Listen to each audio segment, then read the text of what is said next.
Hey, what did you do to become rich? I'm sorry? What did you do to get rich? I worked since I was 16. Doing what? All different things. Like what? Give me Law an example. enforcement, UPS, all kinds of different things. Okay. And it bought you this?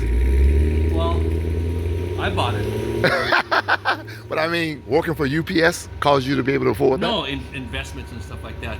Made my own 401k. I tell kids at 19, start Okay. your own 401k. You hear that, everybody? At 19, start your own I 401k. waited until it's too late. Okay. So if you do it at 19, even if they're working at Starbucks, $100 a month could amass to $500,000 when they're retired. Mhm. That's just extra. Right. They got their own company. They work for their own 401k. Right. Okay. Nowadays, to retire, you need extra. You can't just go by your pension and stuff. No. You need extra. Yes. I said, I don't want to be worried about going to Home Depot. I have to worry about, extra. I mean, I'm not anyway wealthy, but I'm comfortable. Let's put that, I'm comfortable. You're comfortable. Okay. Because to me, to get the American dream, for me, in my opinion, was just, you fall a couple times, you keep getting up. Right. The key, it's all business to make it in life. I believe the key, of course, family first, Right. and God or whatever, but Right. integrity. If you have integrity as a business person, you'll never fail. Mm-hmm. But you can't mess up on integrity. You have to keep it 100%. I tell kids, or my kids, 100% integrity. I mean, you seem like you're successful. You believe in integrity, correct? Yes, well, but my area of work is demands integrity. I'm a pastor, and and he says he's not rich, but he's on Rodeo Drive in Beverly Hills. No. I do podcasting, and I Okay. retired. I don't work no more. Okay. I retired, gosh, probably 15 years ago. Okay. So I do podcasting. Well, this is going on my podcast right now. Oh, good. What I do is, America is so divided right now. Okay. I believe it's narratives. We need to. I know it sounds like a cliche. We need to all come together, but the division we have nowadays. I mean, there's a lot of different narratives. I believe. I'm not going to mention them. Right. But we need to come together as, I know we all had slavery. Right. I mean, that's a big thing, and I think that's holding back everybody moving as one. Okay. But I think America. Every country has like the colonizers and this and that. Right. I believe America could be great again as one if we don't have different groups. We consider ourselves as one.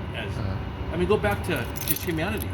Because me, I take two cameras and tell people what's wrong with America. Right. I don't see any compassion on the streets no more. Okay. Courtesy, nobody opens doors. Right. Simple things like that, morality goes a long way. We lost our morals. This is my opinion only. We lost our morals across America. You see 13 parents that 13-year-old kids, they dress, they think they're 19 or something. It's crazy. Right. We have to have decorum. Young girls need role models, not like Hollywood where Jennifer Lopez, who is 60, and the way she dresses, it's inappropriate. Yes. And then what Kanye West did was, God, she was basically naked, wasn't she? he set back. I believe she set back women's movement as objects. Women are equal with men, Right. and she objectified them.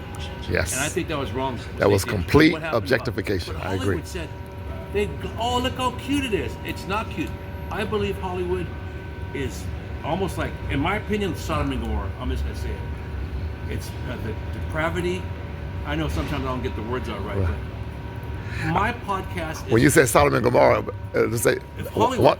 one year Billy Graham's wife, when he was living, his wife said, if God does not judge America, he will have to apologize to Sodom and Gomorrah. I said, wow, that was deep. Billy Graham, I think he he was a great person.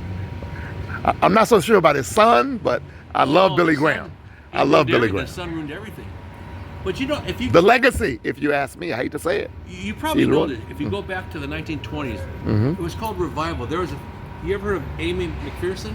Yes. She was by Echo Park. She had a temple there. It was back in the 20s. I wasn't too familiar with that stuff. It's called revival. Okay. What is that? We need a revival. Revival. Like she's up on stage, getting the crowd fired up. Right, and Billy Graham used to do that. He had tent revivals, but they would go from city to city and hold crusades several nights and invite everybody to come in. Tell me the name of your podcast, by the way. The name of your podcast. It's at Michael Dominguez, Uh-huh. and the number 277. And so, what, Instagram? Oh no, it's TikTok.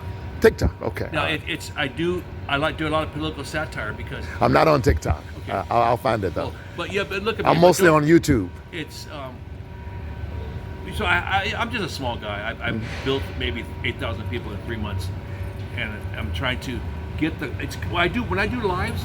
What I do, I don't take guests. I've been talking to people for like 2 hours, telling them that we need common sense. We put blinders on for a homeless. It's funny how you mentioned that word. I was going to bring it up myself.